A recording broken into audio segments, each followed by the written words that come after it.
Hello, everyone, and good evening. Thanks for joining us tonight for Dhamma Talk from Bhante Suddhāso. We'll be talking about paths to Buddhahood. So, good evening so far to Jens, Eleanor, and Rose. Good to see you. It's been too long. It was a week ago, right? So, thanks for everyone who typed in the live chat that you're here, but also welcome to friends who are watching but not typing anything in. So tonight, Bhante will be guiding us in meditation first and then sharing some words of Dhamma. But if you have questions at any time, feel free to type them into the live chat and Bhante will address them at the end of his talk. All right, so I'll pass things over to Bhante Suddhāso. Namo tassa bhagavato arahato samma sambuddhassa. Namo tassa bhagavato arahato samma sambuddhassa. Namo tassa bhagavato arahato samma sambuddhassa. Buddhang dhammang sanghang namassami. So we'll start with some meditation practice. So go ahead and settle into a stable, upright position. So whether you're sitting cross-legged, or in a kneeling position, or in a chair. In all of those positions, make sure that your pelvis is tilted slightly forward, that the head balances evenly on top of the spine, making sure that the head is not tilted backwards or too far forwards. If you line up your spine correctly, then it takes no effort to keep the body upright.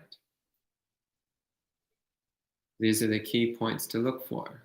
So the pelvis tilted slightly forwards, the head evenly balanced at the top of the spine, just allowing the spine to be vertical. You can rock side to side a little bit to find that perfect balance point in the middle, back and forth a little bit. So letting the spine settle into that naturally upright posture. Swing your shoulders up, swivel them back, and let them relax down your back. Bringing your hands together gently in your lap, with the thumb tips lightly touching.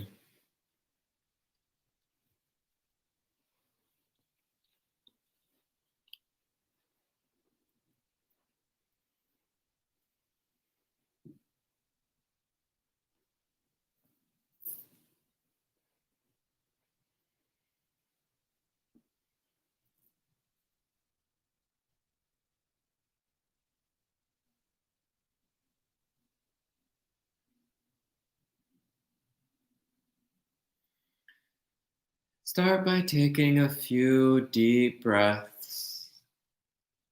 With each breath, allowing the body and mind to relax.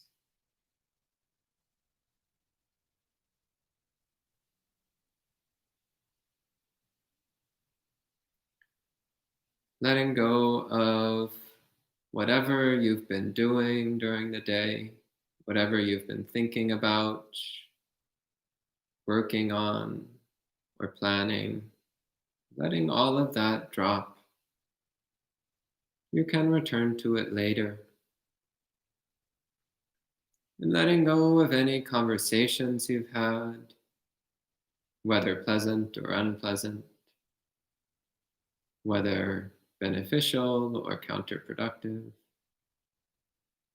whether interesting or boring. Just letting all of it fade away.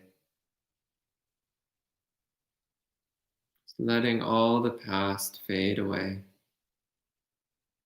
For the next few minutes, the past is completely unimportant, completely irrelevant.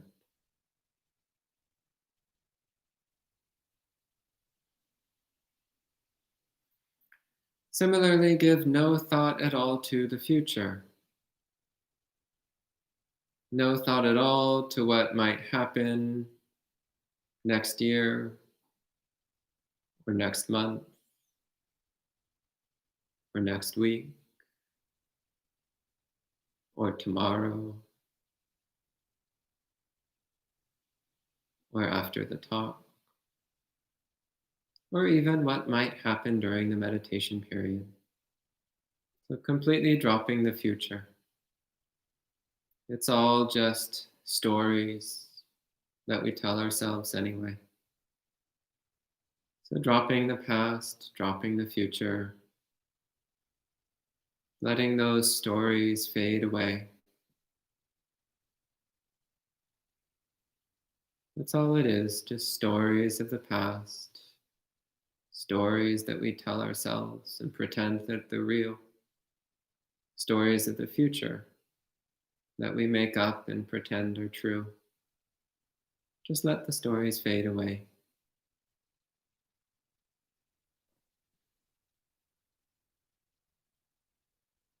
Like a child who's been playing make-believe, and then when they're done, they just drop it and move on with their life. Move on and do something else. They play another game. So the game of make-believe we've been playing, make-believe of past and future, we drop that game. Then we move on.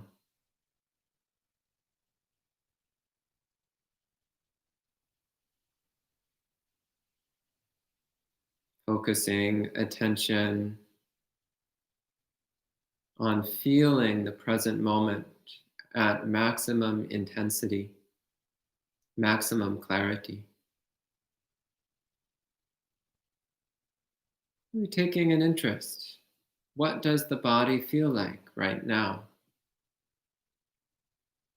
What does the mind feel like right now?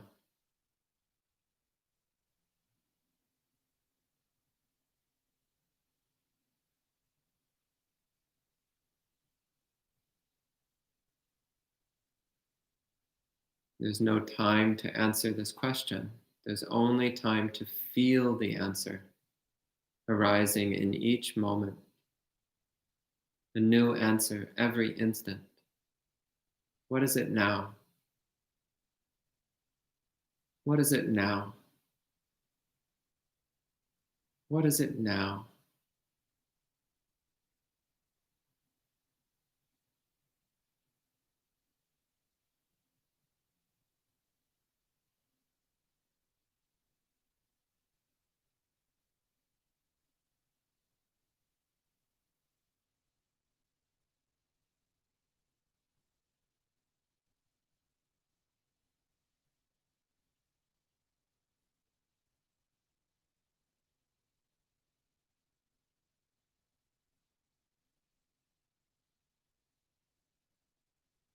And whatever we see in each moment,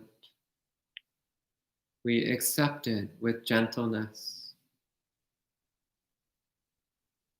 with tolerance.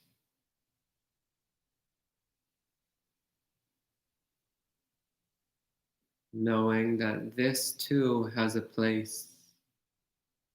This too is an inseparable piece of reality. This too is a crucial piece of the infinite puzzle. This too has its place.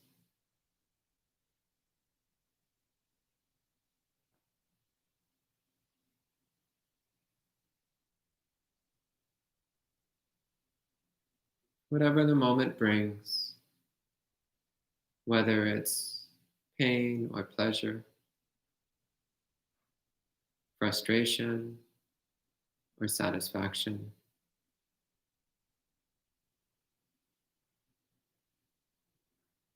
disappointment or contentment, whatever the moment brings, we know this too is a crucial piece of reality. This too must be faced, felt, and understood.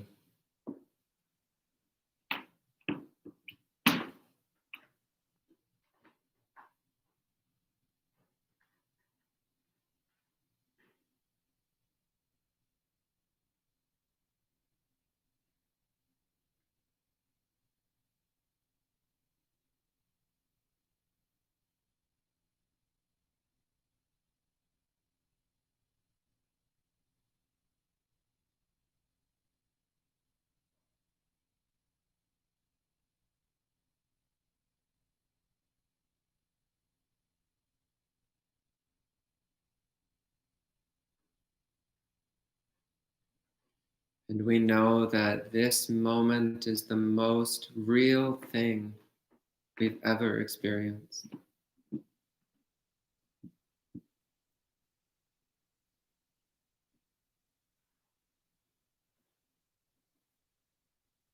The most important thing we've ever experienced is this moment.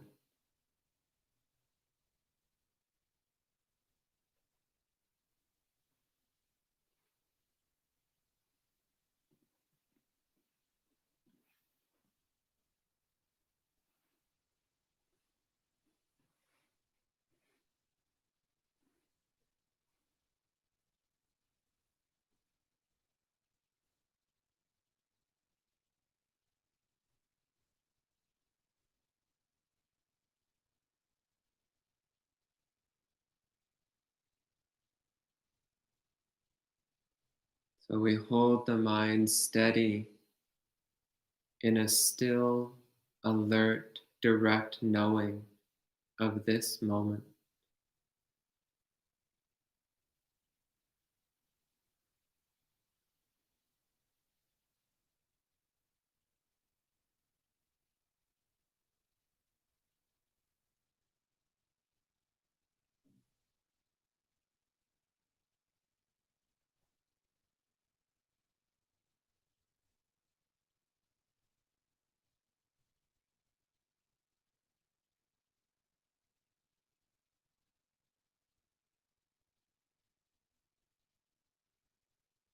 This moment is the culmination of all the causes and conditions stretching into the unknowable past, the infinite past. And this moment is the seed of all the results and consequences stretching into the infinite unknowable future. So, in this moment is contained the entire spectrum of time. There's nothing outside of this moment. There's nothing other than this moment.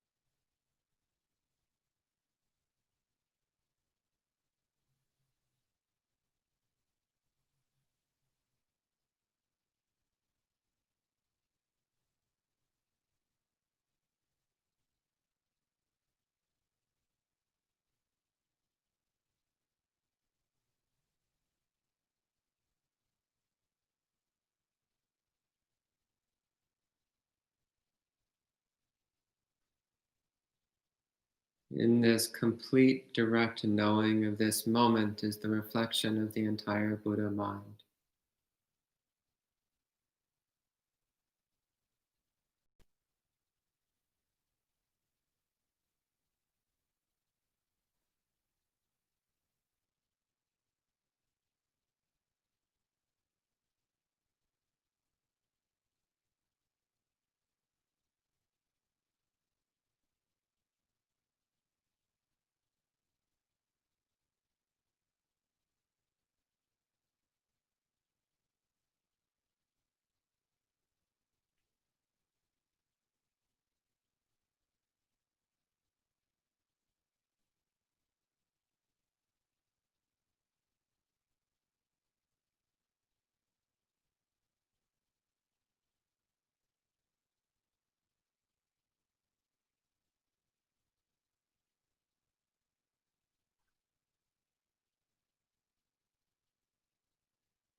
And if we can just resist the urge to interfere, then the whole spectrum of reality unfolds perfectly in this moment.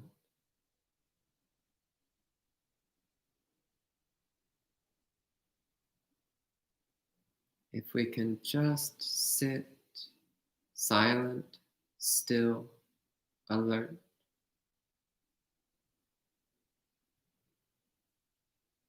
You can see right through each moment, like gazing into a still, clear lake.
Not assuming anything of each moment,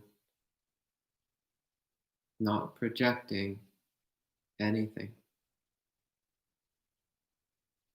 just allowing and accepting with full, silent awareness.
like watching the clouds drift through the sky, like watching the waves roll in and out from the shore.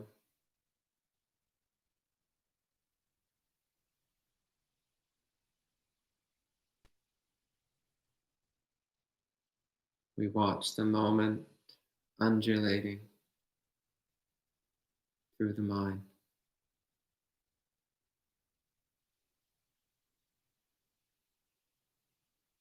Nothing that comes and goes belongs to us. Nothing that comes and goes defines us. We just let it come and go, not grasping, not rejecting, just allowing, accepting.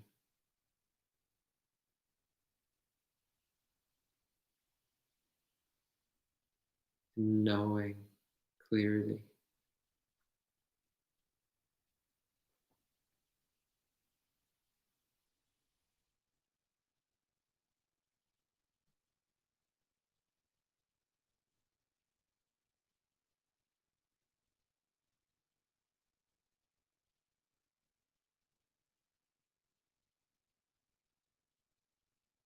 Not naming, not labeling, not judging, not evaluating.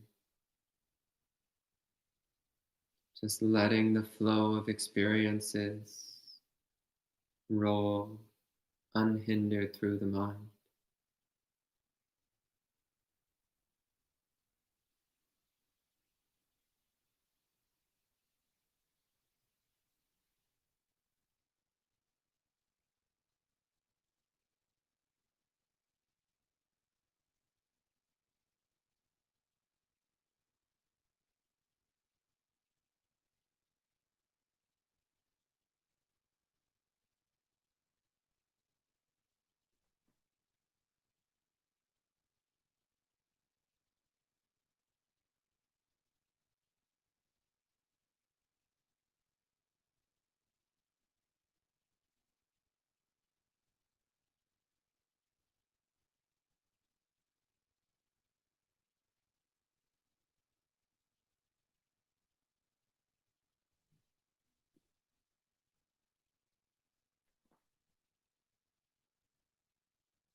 If we notice we're sticking to certain thoughts or emotions,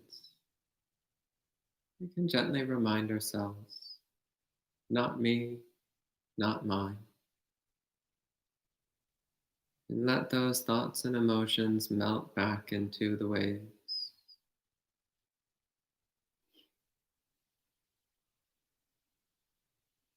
Not me, not mine.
And if the mind is getting dull or fuzzy, we can gently ask ourselves, what is it now?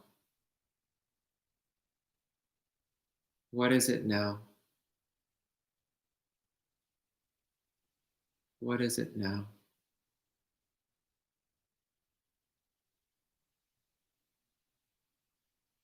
Sharpening the clarity of knowing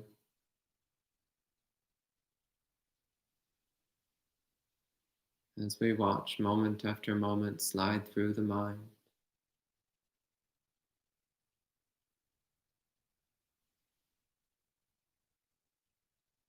Like water flowing effortlessly through a tube.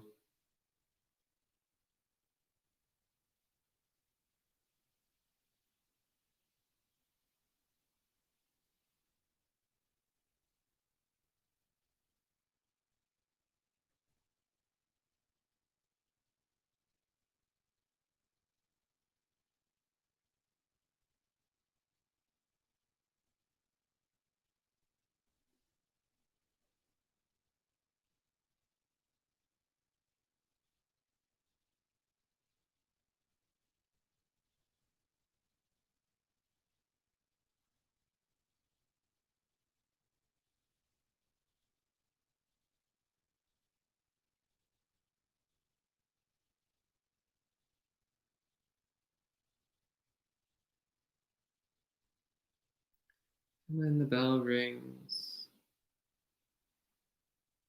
stay with the sound of the bell until it fades entirely.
Take a deep breath.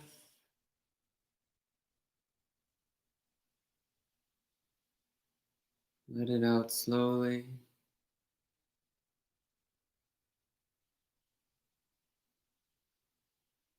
You can open your eyes, relax your posture.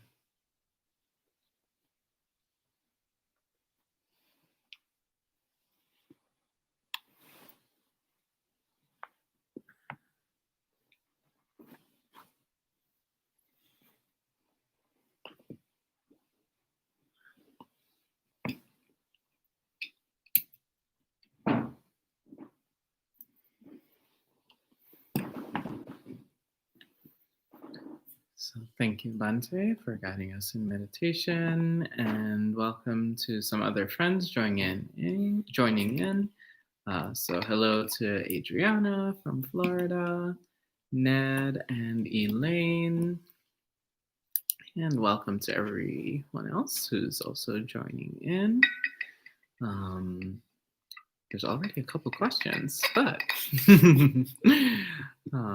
we'll address them at the end of the talk, but feel free to type them in whenever they occur to you.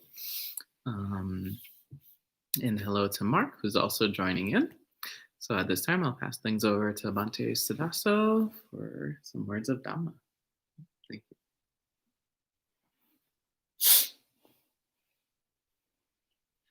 Namo tassa bhagavato arahato samma sambuddhassa. Namo tassa bhagavato arahato samma sambuddhassa. Namo tassa bhagavato arahato samma sambuddhassa buddhang dhammang sanghang namasami.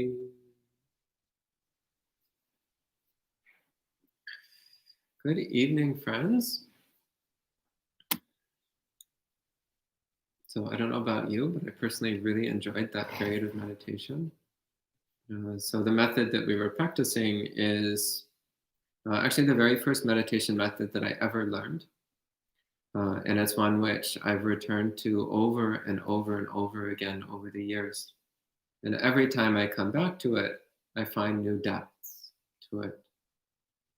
And as I practice other meditation methods and then return to this one, I find that what I've learned through practicing other methods has strengthened this method as well. That this method somehow manages to encompass and include every other method that I've ever used, every other meditation method in the Buddhist world that I've tried. So this meditation method goes by a number of names. It's most well known in Western Buddhism as the practice of shikantaza, just sitting. In the wider Buddhist world, it's more commonly known as silent illumination. In Chinese, it's called mo jiao, silent illumination. In the Theravāda world, it's less commonly known, but it's found in the texts under two names. Anamitta samadhi, which means objectless concentration, and apanahita samadhi, which means undirected concentration. So this is a method which is a practice of simultaneous samadhi and vipassana, simultaneous concentration and insight. And it's one which is deceptively simple and remarkably challenging at the same time. And it's one which never fails to amaze, in my experience. But that's not what I'm talking about tonight. Tonight I'm talking about the Paramis and the Paramitas. So these refer to two very similar but slightly different lists of qualities. Parami is the term that's normally used in Theravāda Buddhism, and Paramita is the term that's commonly used in Mahāyāna Buddhism. And actually the words have almost identical meaning. So parami means perfection. It's actually related to the English word paramount, the highest of something. So a parami is the highest development of a wholesome quality. Paramita is actually just the word parami with the suffix ta, which means the quality of something or the aspect or characteristic of something. For those who have been learning Pali, it's called the abstraction. So paramita is the quality of being the highest, the paramount, foremost, the best, the perfection of something. So these two lists, so the Theravāda list of the 10 Pāramīs and the Mahāyāna list of the 6 Pāramitas, or the 10 Pāramitas, as is found in some Mahāyāna sutras.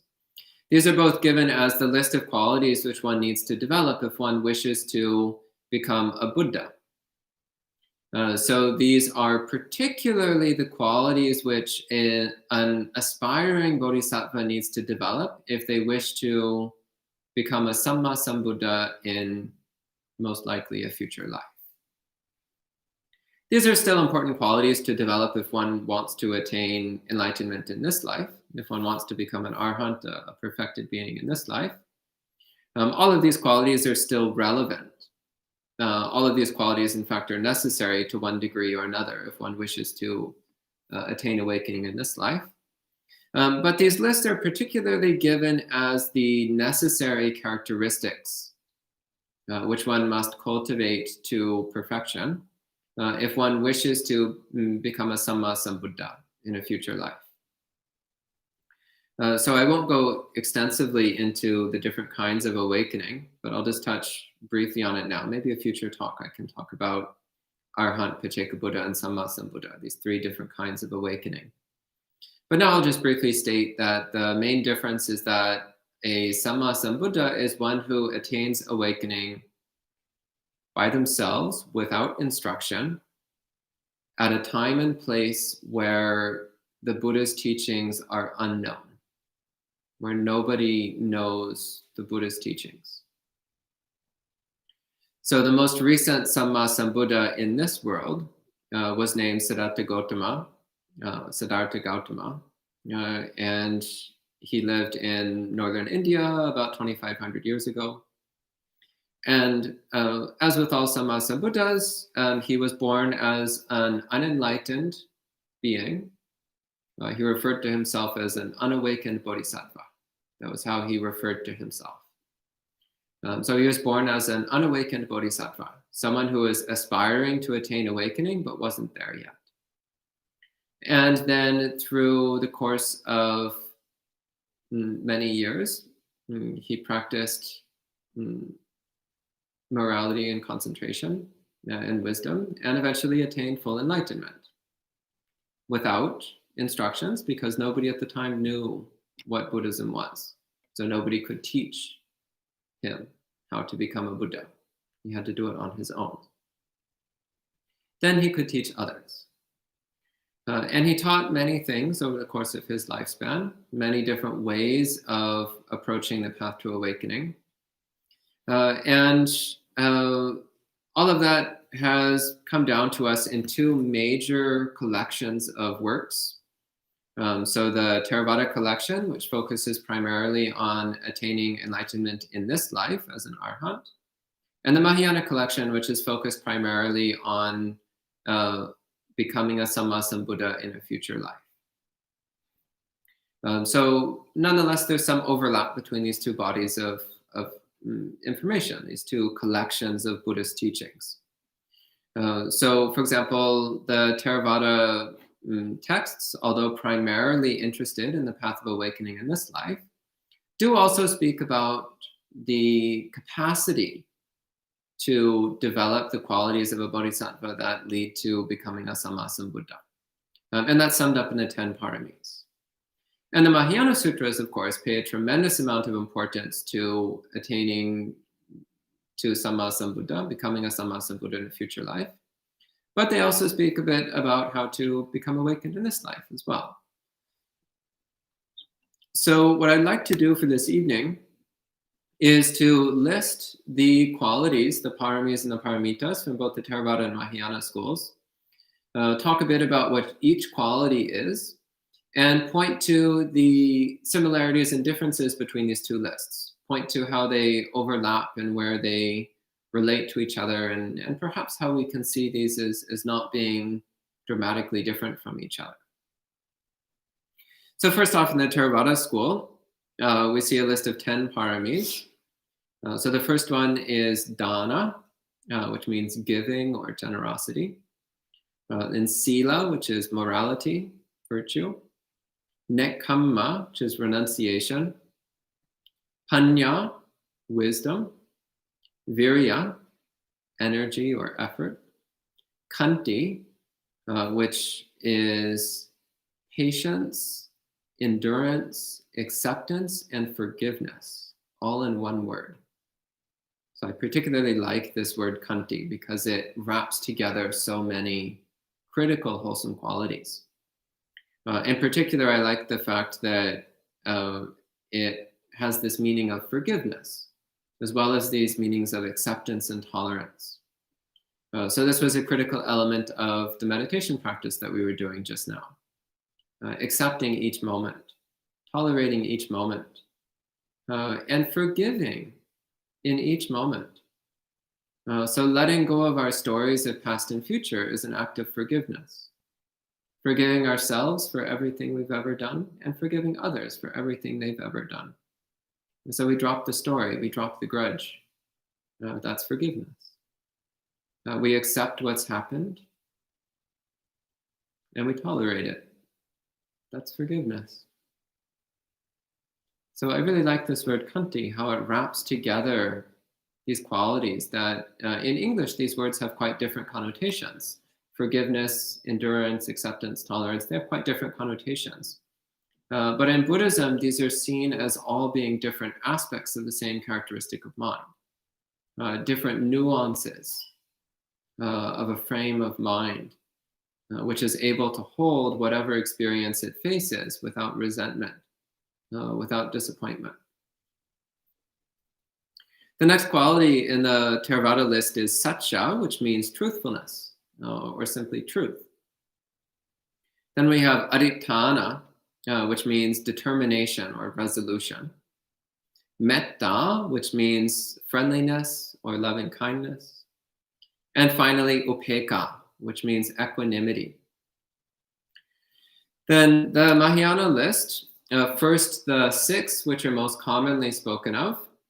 So once again, dana, which is the same as the Pali one, the Theravāda one.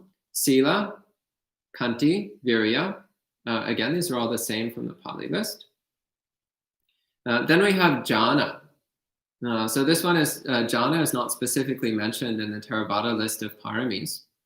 So jhana has 2 main meanings. One particular meaning is referring to a state of very strong samadhi, where the mind becomes very stable, sharply alert, and very joyful, very blissful. That's one meaning of jhana. And that's how we normally use this word. But sometimes jhana is used in a more general sense just to mean meditation. And then the 6th of the standard list of the Mahāyāna paramitas is prajna, wisdom. So again, that's the same as in the Theravāda list. So just looking at the 6 standard Mahāyāna paramitas, we see that 5 of them are identical to items from the Theravāda list. The only one which doesn't specifically appear in the Theravāda list is jhana, which is meditation or strong samadhi, strong concentration. Then several Mahāyāna sutras list 4 additional paramitas for a total of 10 in the Mahāyāna system. So this is found in the Avatamsaka Sutra, the Dashabhumika Sutra, the Maharatnakutta Sutra, and possibly some other places, but these are the 3 that I'm aware of. So it lists as 4 additional qualities. It lists upaya. So upaya means skillful means. So using appropriate methods. And I'll give more detail on each of these qualities in just a moment. Next is pranidhana. Pranidhana means resolution, determination, which is similar to the Pali term adhitthana. So in the Theravāda list, we have adhitthana, which means determination. In the Mahāyāna list, we have pranidhana, which similarly has a meaning of determination, resolution. Then we have bala. So bala means strength or power. So this, I would say, correlates closely to virya. But bala has a deeper sense. So the Buddha speaks in a number of sutras about 5 balas, 5 spiritual powers, which itself could be the whole subject of a talk. So saddha balang, the power of faith, virya balang, the power of energy, sati balang, the power of mindfulness, samadhi balang, the power of concentration, panya balang, the power of wisdom. So the 5 spiritual powers. 5 things which give power and strength to our practice. And you can see how of those 5 spiritual powers, 4 of them already correlate to other paramitas. But one that's brought in as unique is saddha, faith or confidence. So introducing this element of faith into our practice. So faith is normally defined in the Buddhist texts as, first off, faith that the Buddha was enlightened. Faith that enlightenment is possible. Faith that the Buddha's teachings lead towards enlightenment. Faith that if we follow those teachings, then we will inevitably attain awakening as well. So that's what we mean by faith when we talk about faith in a Buddhist context. And that faith can arise through direct experience, or it can arise through logical inference, or it can arise through study and conversation. That's when we arrive at that bedrock certainty that enlightenment is real and it's possible and we can do it too. And we have the knowledge and tools that we need. Or if we don't have the knowledge and tools, we can access them. That's faith. That's the faith that leads to awakening. And the final quality that's listed in these 4 extra paramitas is jnana. So jnana just means knowing or knowledge. And normally it's more or less synonymous with wisdom, with panya. So it's interesting that it's given as a separate quality. So what I would take that to mean then is that panya, prajna, is the direct wisdom of seeing the impermanence of all things, seeing the impersonal nature of all things, seeing the emptiness of all things. That's prajna, that direct knowing of the 3 marks of existence. Whereas jnana, since it's set apart as a distinctly separate quality, is probably referring to intellectual knowledge. So knowing the Dhamma on an intellectual level, because that's also a critical piece. Again, if we don't know the Dhamma, then it's very difficult to practice the Dhamma. If we don't know the Dhamma, then it's very difficult to come to a direct experience of the Dhamma. So talking a bit more detail about each of these. So first off, dana, generosity or giving, which appears in both lists. This is the practice of being kind to others, considerate to others, supporting others, caring about others in a physical way, giving to others what we have, sharing with others what we have. There's a lovely saying, give till it hurts. And what this is pointing to is that true giving involves an element of renunciation, an element of letting go. So the Buddha says that we should give a gift as though it was a valuable thing. We should give a gift as though we're giving a treasure. We should not give a gift as though we're throwing something away. So for example, if you've got an old half-rotten apple that you're planning to throw away, and then you give it to someone, well, that's slightly better than not giving anything at all. But realistically, that's just another way of throwing it away. It's just another way of chucking out the trash. On the other hand, if you look at your stack of apples and you see the ones that look really delicious and wonderful, and those are the ones you give away, that's true giving. So that's giving till it hurts. So it hurts because of our attachment. It hurts because of our clinging. It hurts because we don't want to get rid of those apples. We don't want to lose those really nice, lovely, shiny, fresh apples. So to give it away requires an act of relinquishment, an act of renunciation, an act of letting go. And also it requires a mind of kindness, of consideration, of actually thinking, what would this other person appreciate? How can I make their life a little bit happier, a little bit better? Another example the Buddha gives is giving gentle words instead of harsh words. Giving kind words, patient words instead of angry words. Really stopping to consider, what can I say that would be beneficial? What can I say that would be loving? What can I say that would be timely? And always reflecting on our own mind. The Buddha also said that we should always speak with a mind of loving kindness. So this is another aspect of generosity. Giving gentle, loving, kind words instead of giving harsh, angry, bitter words.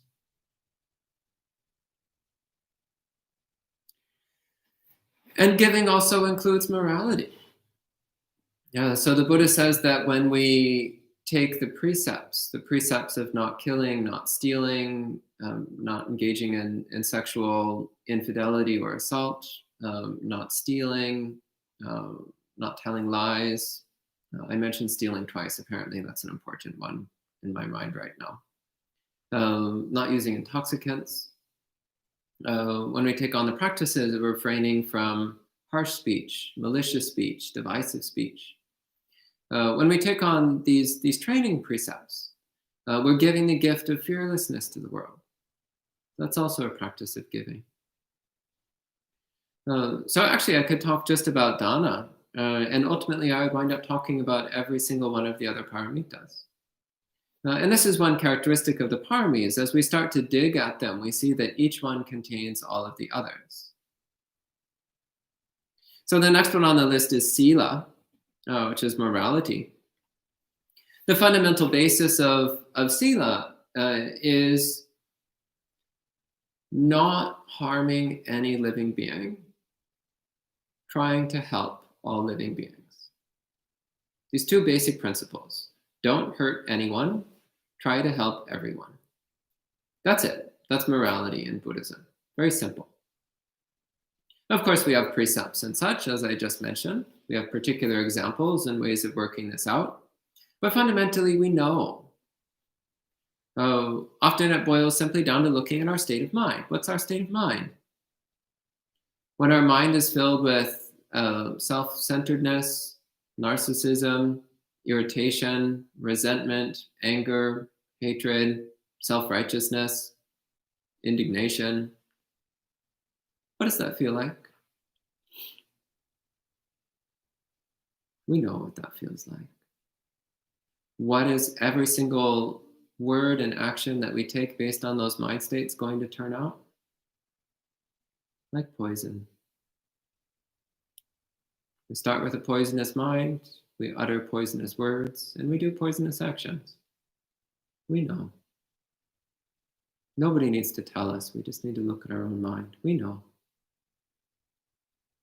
And realistically, the people around us know too. Whether they tell us or not, they know.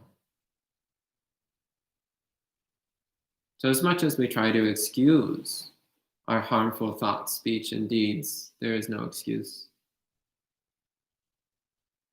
If nothing else, we know for ourselves what we're doing.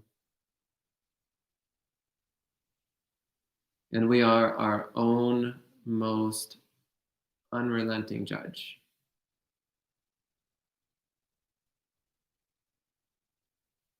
We are the judge that we can never lie to. We can never lie to ourselves as much as we try to. We always know what we do and why we do it. The flip side, of course, is when our mind is filled with kindness and compassion and consideration and gentleness, friendliness, thoughtfulness, and we speak and act from that basis, then naturally we will not harm any living being. Naturally, we will seek to help living beings. And it will be joyful every step of the way. It will be peaceful every step of the way. And once again, we know. We just need to look at our own mind and we know. It's not complicated.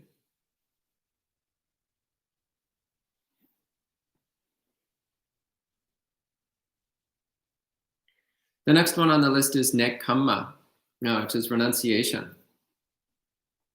So nekkhamma, actually fundamentally all of Buddhism is about nekkhamma. All of Buddhism is renunciation. Every single piece of Buddhist practice is renunciation, all of it.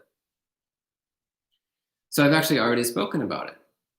In dana, we're practicing renunciation because in order to give something, you have to let go of something. When we practice morality, we're practicing renunciation because we have to let go of our anger. We have to let go of our irritation. We have to let go of our resentment. We have to let go of our self-centeredness. We have to let go of our craving. There's already some letting go going on there. But we also practice letting go and renunciation on a larger scale.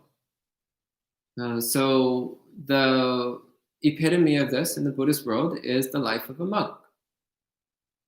So as a monk, we give up quite a lot of things because we see that they're not helpful to attaining awakening. We give up sex. We give up dinner. We give up children. Those definitely don't help you attain awakening, by the way. We give up money. Also pretty useless. We give up a lot of things. We give up our own opinions. And this is where things start to hit pretty close to home. I remember once, many, many years ago, the first time I read through the Theravāda scriptures, first time I was doing a solid cover-to-cover read-through. And I remember hitting a sutta, which went against one of my opinions. And I was like, oh, practicing Buddhism actually means that I need to let go of my own opinions. No matter how tightly I cherish those opinions, no matter how much I want to hold on to my opinions that define me, no matter how much I want to hold on to my opinions, I have to let go of them. I need to relinquish them. Because my opinions are just the distorted viewpoints of an unawakened being. So I need to let go of them so that there's space in my mind, space for the mind of an awakened being to appear, for the viewpoints of an awakened being to manifest. And that's challenging. We read through the Buddha's teachings, or we listen to some Dhamma talks, and we hear stuff that we just don't like and we don't want to accept. Like we hear the Buddha saying that we should speak gently, not harshly, and we're like, I disagree. Harsh speech is good sometimes. Or we hear the Buddha saying we should speak only with a mind of loving kindness and not when we're irritated. And we're like, nope. Because when I'm irritated, that's when I have the strength and power to say what I really feel. Oh, what's that? That's the opinions of an unawakened being. Does it lead towards enlightenment? Definitely not. Does it lead away from enlightenment? Sure does. So we have to be willing to let go of our opinions, to let go of our preferences. Because that's another aspect of Buddhist practice. There's a famous Chinese Buddhist poem called Xin Xin Ming. So the poem on faith, actually, faith in mind, faith in the inherent luminosity, clarity of mind. So it's a very short and very beautiful poem, illustrating a very direct approach to attaining awakening, which naturally means that there's 1,000 articles out there, 999 of which are totally wrong. And I'm still looking for the other one. I just hear that it exists somewhere. But it starts with a very simple line. The line says, the way is easy for one who has no preferences. That's actually Buddhism right there. That's Buddhism in a nutshell. Let go of liking and disliking, and the way becomes manifest. The way is evident, and the way is easy. So if you walk into lunch thinking, oh, I really want bread, and instead there's lentils, and you're like, oh, seriously? What is that? That's an unawakened being turning away from enlightenment. That's what that is. Instead, if you walk into the lunch table and you're like, oh, how lovely, there's food. How lovely. Nourishment for body and mind so I can continue my spiritual practice. How magnificent. Then that is turning towards the path. That is turning towards awakening. And ultimately, renunciation is letting go of our self-identity. Who is it that we think we are? Well, whatever you think you are, that's not it. So we need to be willing to let go of whatever we think we are, because it's by definition wrong, inescapably. Whatever we think we are, that's not it. Let go of it. The next quality is panya, wisdom. And I need to go a bit faster. Wow, half an hour. This is going by quick. Or maybe we'll just renounce bedtime and stay up a bit late. We'll see. Wisdom. Wisdom is actually a huge topic because once again, it covers the entire Buddhist path. But a simple way of talking about wisdom, well, there is no simple way of talking about wisdom, but I'll give you a few windows, a few angles. One way of talking about wisdom is knowing the Four Noble Truths. Wisdom is knowing that we're unhappy, knowing that this unhappiness is caused by our own desires, knowing that the elimination of desire is true happiness, and knowing that following the Buddha's teachings leads to true happiness. That's one way of talking about wisdom. Another way of talking about wisdom is that wisdom is knowing karma. Wisdom is knowing that every action we take will produce a corresponding consequence, and we will experience that consequence. What goes around comes around. Which also means that if we create the conditions for awakening, then we'll experience awakening. Which is why it's a real bummer that we spend most of our time creating the conditions for unenlightenment rather than for enlightenment. We create the conditions for suffering rather than the conditions for happiness. This is because we lack wisdom. Fundamentally, we don't really understand that we are the architects of our own experience, and that every single choice we make, every thought we think, every emotion we nourish, every word we utter, every movement of body, those are the building blocks that build our experience, that build our world. So what are we going to build our world with? Are we going to build it with harsh speech? Are we going to build it with resentment? Are we going to build it with judgments? Are we going to build it with preferences? Are we going to build it with greed? Are we going to build it with selfishness? What are we going to build our experience with? Or are we going to build it with kindness, gentleness, courtesy, respect? Are we going to build it with generosity, compassion? What are we going to build our world with?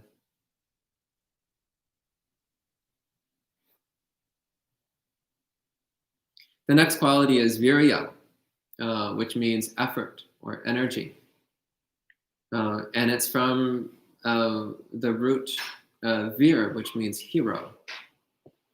So virya is the heroic effort of persisting, not giving up, of continuously applying ourselves to the training of the mind, continuously applying ourselves to the elimination of harmful mind states and the cultivation of wholesome mind states, unrelentingly.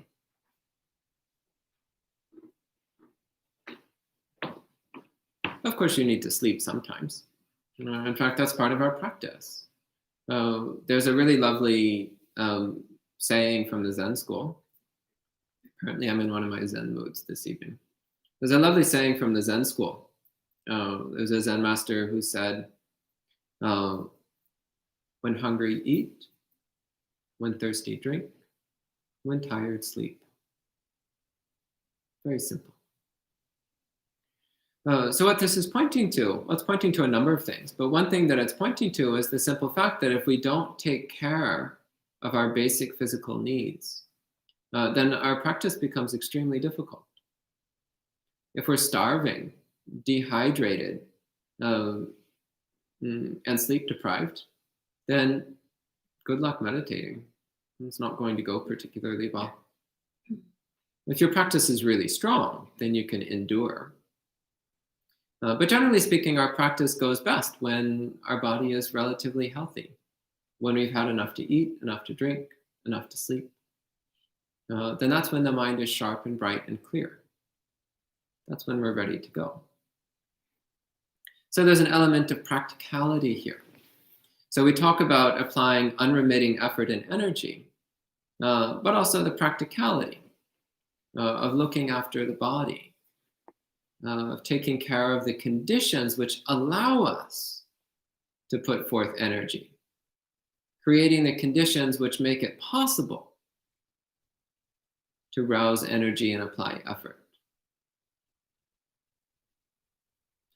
So for example, if you try to just go without sleep thinking, oh, sleeping is a waste of time. I'll just meditate for 8 hours every night instead of sleeping. Well, odds are that will go very well for one day, maybe 2 days. Then after that, it's just going to be a complete train wreck, if we're perfectly honest. Very, very, very few people have strong enough meditation to go without sleep. Most people, they need a few hours of sleep to get by. They need a few hours of sleep in order to have a mind that's sharp and clear enough in order to practice well. So unrelenting energy doesn't mean foolish discarding of the body's needs. Rather, it means cultivating the conditions that allow us to have unrelenting energy. And it means not giving up. When we see unwholesome mind states arising, the Buddha says the moment we see them, we should not tolerate them, not for even a moment. We should destroy them immediately, no hesitation. Not, yeah, it's just a little bit of anger. What's the big deal? It's fine. It's just my culture to be angry. Who cares? I just say some angry things. That's fine. No, it's not fine. The Buddha is very clear on this. It's not fine for even an instant. Even the tiniest bit of unwholesome thought, speech, or deed is still unwholesome, still harmful. So the next quality, which forms a lovely counterpoint, the next quality is khanti, as I mentioned earlier, which means patience, endurance, acceptance, tolerance, forgiveness. So all these qualities together. So we face each moment and we accept it. This moment is exactly what it is. It has an inseparable place in reality. It cannot be removed from the spectrum of reality. This moment must be accepted just as it is. It cannot be rejected. If we reject it, we will never attain awakening. If we accept it, then awakening is possible. This is the attitude we should take to each moment. This moment right here must be accepted. It must be faced and accepted if we wish for awakening to be possible. And endurance. So whatever conditions arise, we put up with it. And endurance here doesn't mean gritting your teeth while you suffer through something you hate. Endurance rather means accepting that what's presently happening is the inevitable consequence of past causes. And that actually there's nothing we can do about it right in this moment. All we can do is create the conditions for different things to happen in the future. So if right now you're feeling sick because you ate too many cookies at lunch, well, you can't actually do anything about that right now, except endure that feeling of sickness. And maybe make the resolution to eat fewer cookies tomorrow, changing the conditions for the future. But right now, you cannot change the feeling of sickness. You can only endure it. And the quality of patience. So the quality of patience is also recognizing that we're not necessarily going to get instantaneous results from our practice. One of the common similes that's used is like planting seeds.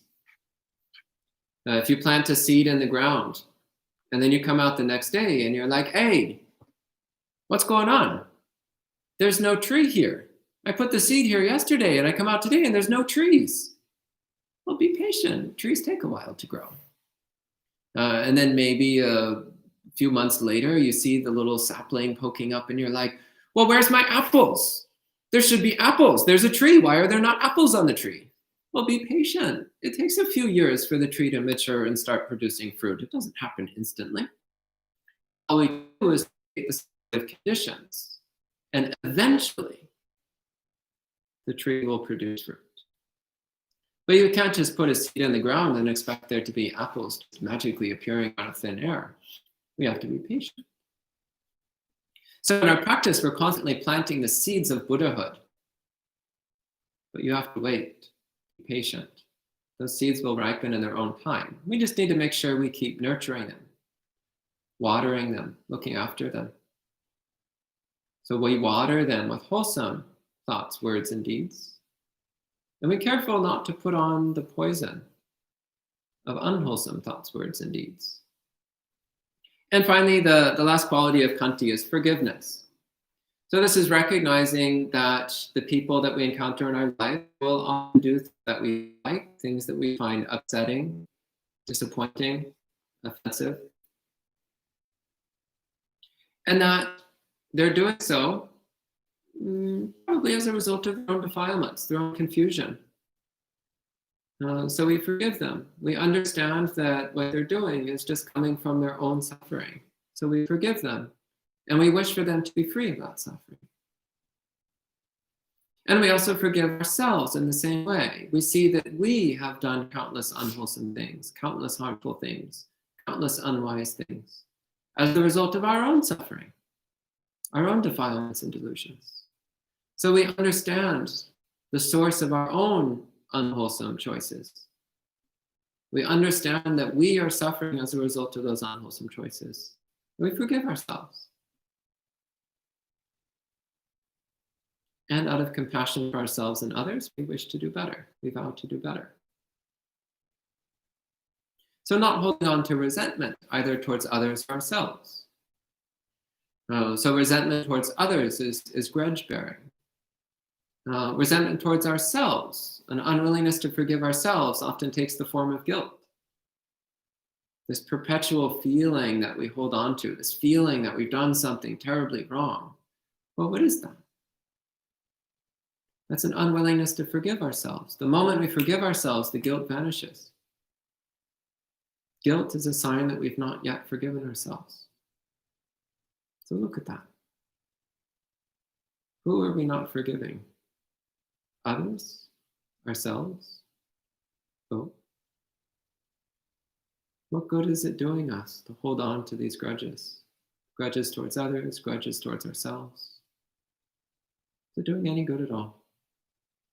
And if we're honest, we'll see it's doing no good. It's just creating more dukkha and drawing us away from awakening. So it's time to forgive. Forgive others and forgive ourselves. The next quality in the Theravāda list is satya, which means truth. So this is the commitment to truth. This is normally interpreted as the practice of honesty, not telling lies, is speaking the truth. But that's actually already included under morality. So a broader element of this is a commitment to truthfulness in general, a commitment to truth in general. So a commitment to trying to understand the truth of things. So not believing the stories we tell ourselves, but really trying to find the truth, what's really going on. And not concealing the truth from others, not deceiving others. Because ultimately Buddhism is about attempting to directly discern the truth about reality. That's what it is to be a Buddha. A Buddha is one who directly knows the truth of reality. So we have a commitment to truth, a sincere aspiration to discover truth for ourselves and to share it with others. The next quality is adhitthana, determination or resolution.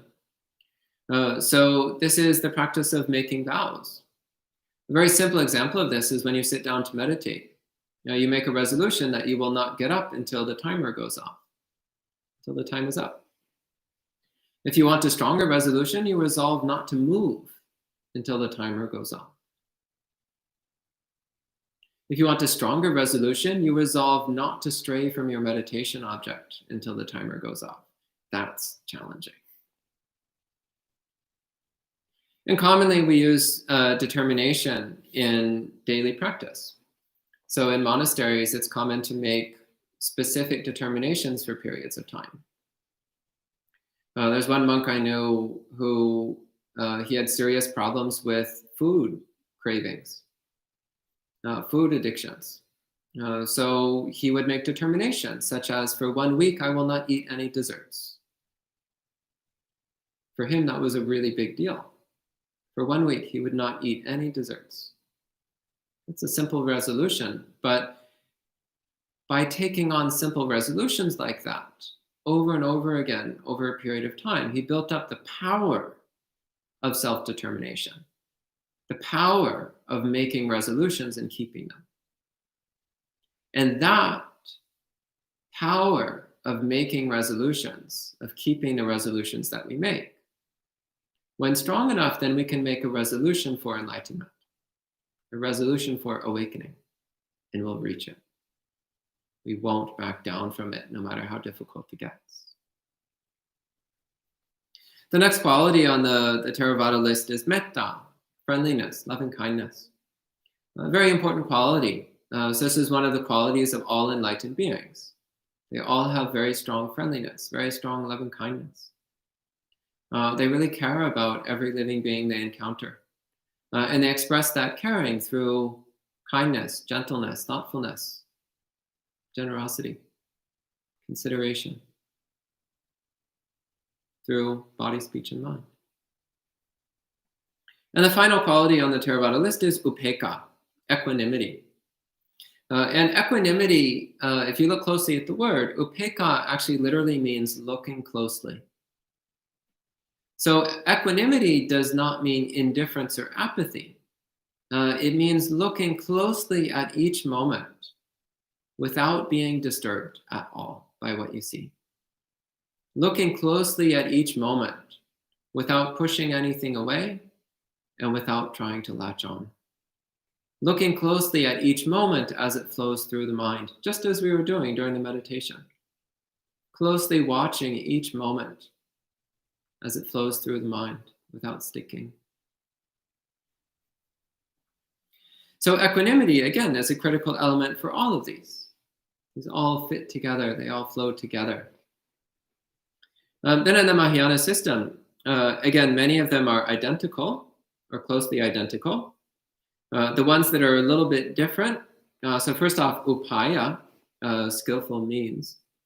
Upaya in particular refers to developing an understanding of what we can do to help others develop wisdom. So upaya means a method for helping somebody else come to a better understanding of the Dhamma. And this is an important element of the path to becoming a Sammasambuddha, of becoming a fully awakened being. Because one of the critical characteristics of a Sammasambuddha is that they are a perfect teacher. They can teach the Dhamma to anyone who wishes to learn, anyone who wishes to be trained. Critical quality there, by the way, is that they must be interested in being trained. One who does not wish to be trained will never learn anything. So one must first have an interest in being trained, an interest in receiving training. If you do, then a good teacher can teach you.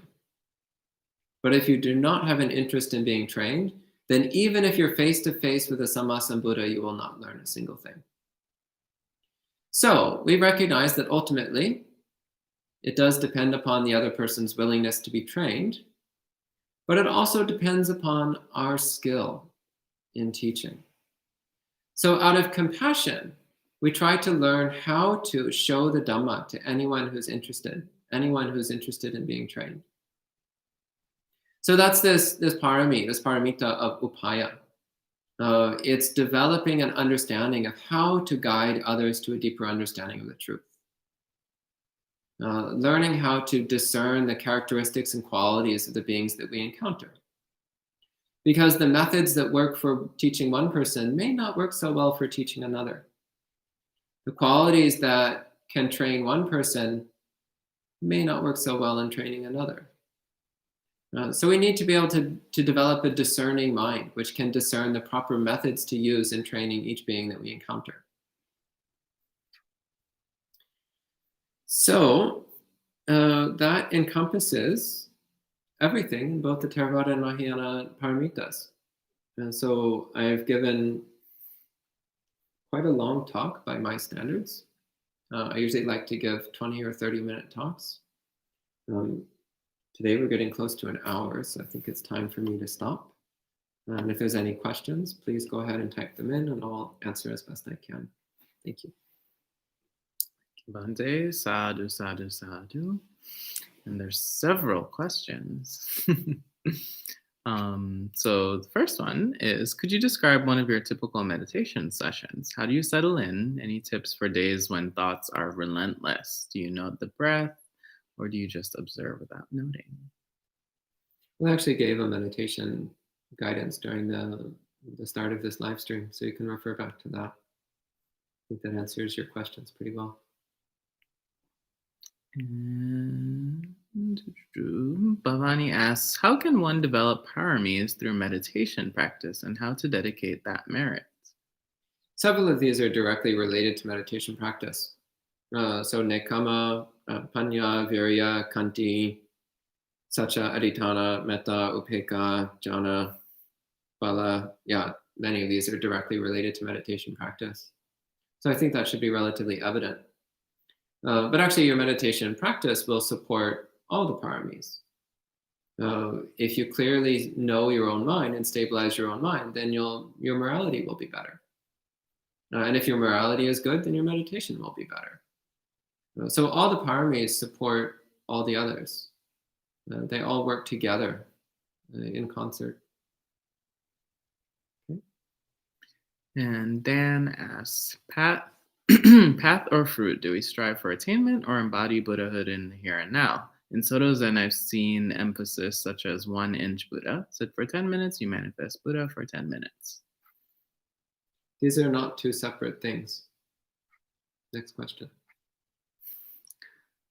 Undone, good name, asks, how can one let go of attachment to rites and rituals as part of renunciation as a layperson? You're not there yet. Realistically, most lay people need to build up their rites and rituals, not let go of them. Rites and rituals are actually really wonderfully beneficial things if we use them properly. So the Buddha mentions in a few places in the suttas, he mentions silabata sampanna. So perfecting sila and vata, which sila means morality, but it also means habits or behaviors.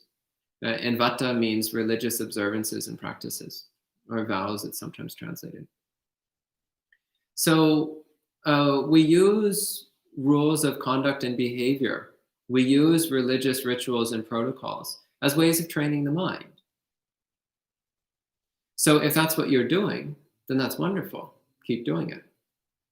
If that's not what you're doing, well, then start doing it. So a lot of people, they think, oh, I'm abandoning rites and rituals. That's why I don't chant and I don't bow and I don't follow precepts and that's all rubbish.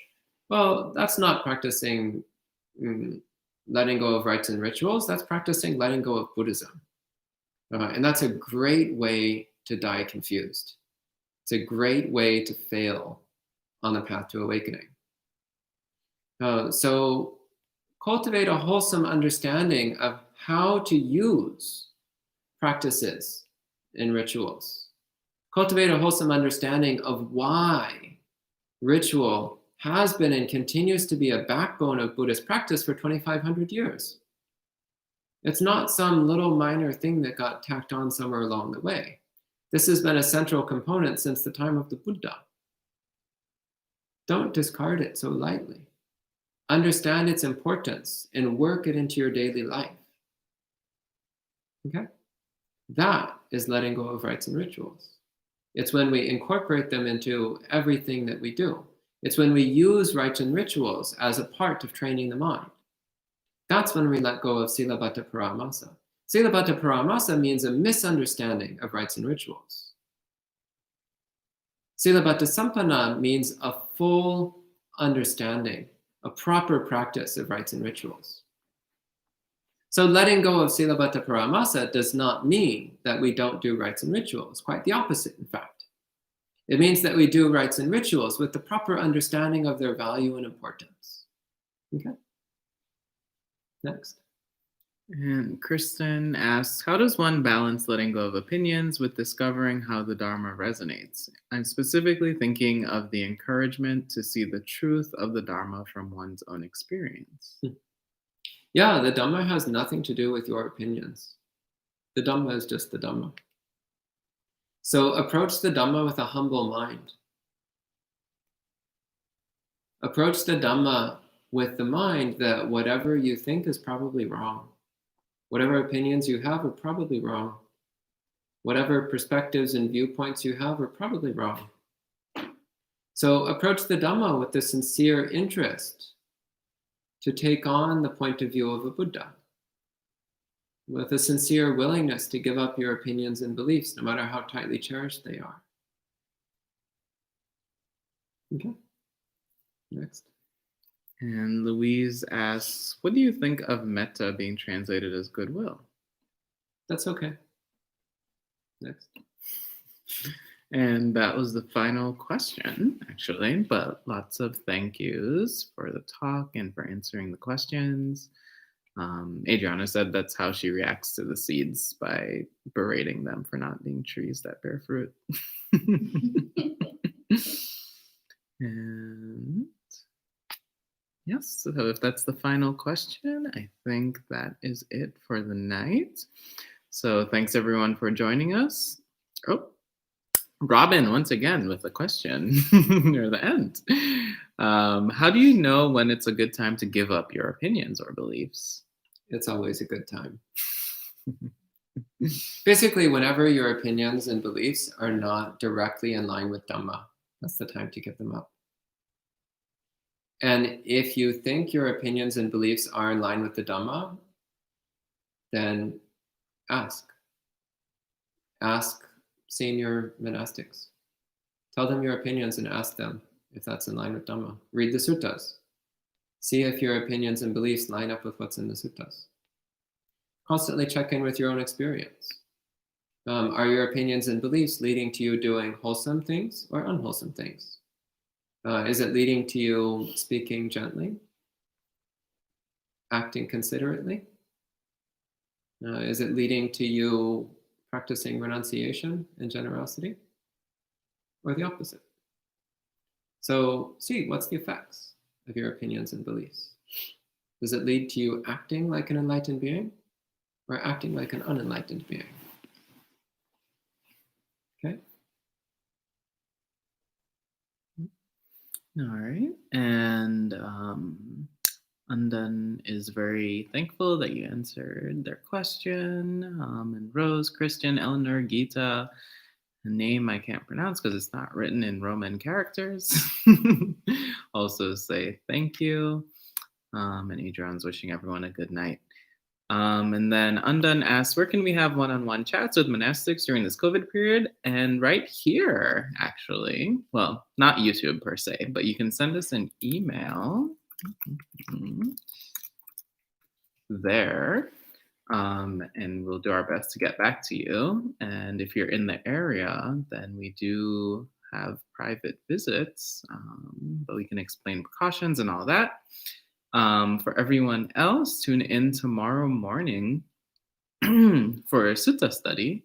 I'm not sure with whom, but you'll find out tomorrow morning at 8 a.m. And then in the evening at 7:30 p.m. for another meditation and talk. And if you have further questions, you can save them for Friday night, which is when we'll have monk chat. Do you want to answer one last question very quickly?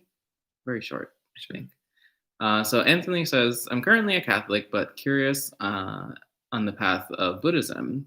There's a lot of info. Any advice where to begin? Here. Okay. Great. All right. So thanks everyone for joining in. We can end with 3 sadhus. Sadhu, sadhu, sadhu. And enjoy the rest of your night.